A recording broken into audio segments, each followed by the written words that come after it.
प्यारे भाई और बहनों, मेरा नमस्कार स्वीकार हो। धार्मिक प्रश्नों की श्रृंखला में आज मैं 31वें प्रश्न से 40वें प्रश्न तक मैं व्याख्यान करूंगा, तो आप ध्यान से सुनिए। तो जो पहला प्रश्न है वो 31वां, वो ये है, पृथ्वी पर औषधियों को उत्पन्न कौन करता है? सूर्य द्वारा वर्षा होने पर पृथ्वी पर सब औषधियों और अन्न आदि पदार्थ उत्पन्न होते हैं। यानी जो पानी है बरसात का, इसको सूरज लाता है।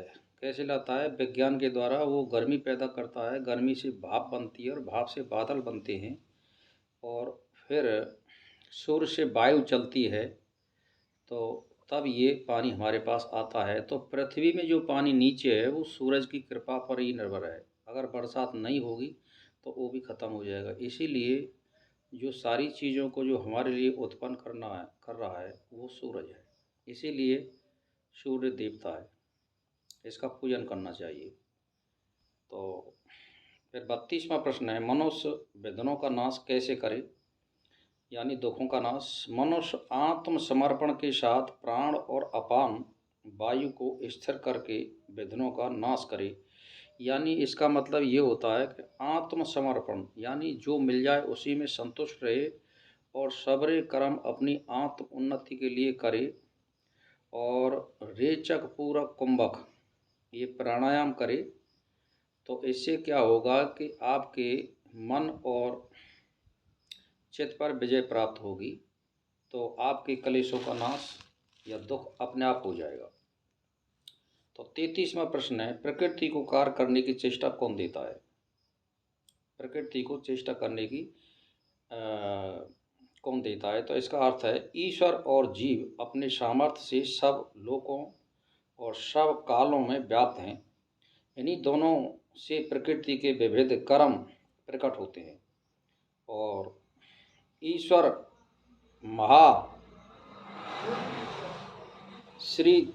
श्रीमान और वही प्रकृति का संयोग वियोग आदि चेष्टा देता है। मतलब ईश्वर की महा कृपा से ये सब होता है, और उसकी कृपा नहीं होगी तो प्रकृति कोई कार्य नहीं करेगी। इसीलिए प्रकृति को आदेश जो देने वाला है वो कौन है? वो परमात्मा है। जैसे मैंने आपको बता दें, ये सूर्य भी प्रकृति में आता है, सूर्य को चलाने वाला भी परमात्मा ही है, और वायु को चलाने वाला सूरज है। आप ऐसे समझो इसको। तो 34वां जो प्रश्न है, परमात्मा के गुणों का ज्ञान किसको होता है? जिस परमात्मा ने तीनों गुणों का द्वारा पृथ्वी रची है, सत्वगुण, तमोगुण और रजोगुण, ये 3 गुण होते हैं। तो जिसने वेद द्वारा सब उपदेश किया है, उस परमात्मा का ज्ञान अनन्य ध्यान योगी को ही तप द्वारा होता है। यानी परमात्मा गुणों का ज्ञान किसको होता है? यानी जो 3 गुणों को छोड़ करके, 3 गुण जो होते हैं उनमें से 2 को छोड़ करके जो सात्विक गुण अपनाता है और वेद का उपदेश सुनता है और उसी की आज्ञा का पालन करता है और वो ध्यान करता है, तो तप द्वारा ये ज्ञान उसको होता है, मतलब समाधि में। तो 35वां प्रश्न है, परमात्मा उत्पत्ति करने को किसको शक्ति देता है? तो इसका उत्तर है, परमात्मा ने प्राप्त यानी प्रलय सृष्टि और अवसान में विराजमान होकर अपनी अगम्य शक्ति द्वारा प्रकृति में चेष्टा देकर विविध संसार रचता है। यानी वो परमात्मा प्रलय और सृष्टि दोनों करता है। तब वो जो प्रलय करता है तो बिल्कुल वो शांत हो जाता है और उसको वो चेष्टा कर देता है कि भाई आप इसको अब समाप्त करो।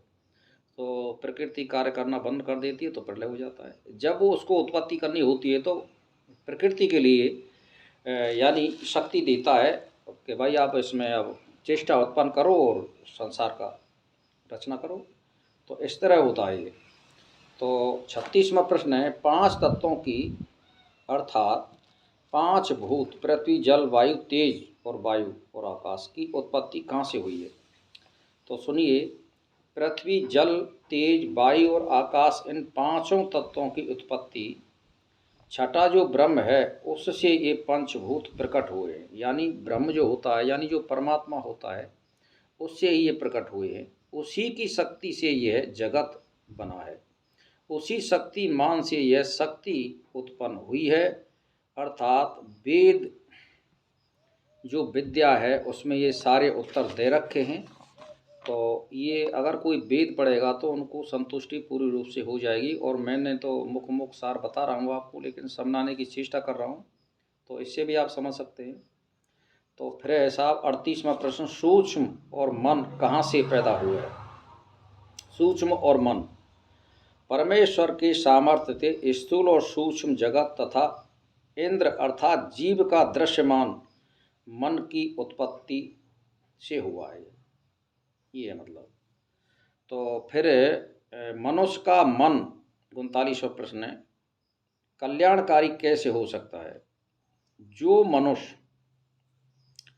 यानी जो मन मनुष्यों को इंद्रियों के द्वारा लगातार लिए फिरता है, जैसे चतुर रथवान वेग वाले घोड़े को बागडोर से जो हृदय में ठहरा हुआ सबका चलाने हारा बड़ा ही वेग वाला है, वह मेरा मन मंगल विचार युक्त हो। यानी जो आपके हृदय रूपी जो परमात्मा बैठा हुआ है तो उसका ध्यान करेंगे और आप इंद्रियों को रोकेंगे तो ये मन कल्याणकारी हो जाता है, यानी ये परमात्मा की तरफ मुड़ जाता है। इसका मतलब ये होता है, असलियत मतलब परमात्मा की बात है, परमात्मा की ओर ध्यान करेंगे तो ये सब कुछ हो जाएगा। 40वां प्रश्न है जो लास्ट है, 10वां प्रश्न हो जाएगा, प्राणियों को उपकार के लिए अलग अलग विभाग किसने किए तथा प्रकाश अंधेरा किससे प्रकट होता है? तो सुनिए इसका उत्तर, जगत चलाने हेतु आकाश समान सर्वव्यापक और यानी भूतों की अपेक्षा छठे ब्रह्म परमेश्वर ने सूर्य पृथ्वी आदि लोगों को प्राणियों के उपकार के लिए अलग अलग किया है। उसके लिए उसी की सामर्थ्य से प्रकाश आदि प्रकट व लुप्त हो जाते हैं। यानी जो अलग अलग विभाग किए हैं, जैसे अंधेरा हो जाना, प्रकाश हो जाना, ये सब उसने परमात्मा ने अपनी कृपा से किए और मनुष्य की सुविधा के लिए किए हैं। जैसे मान के चलिए सूर्य जहाँ होता है वहाँ प्रकाश होता है, जहाँ सूर्य नहीं होता है वहाँ अंधकार हो जाता है। अगर अंधकार ही अंधकार रहे तो मनुष्य का जीवन संभव है? नहीं है संभव।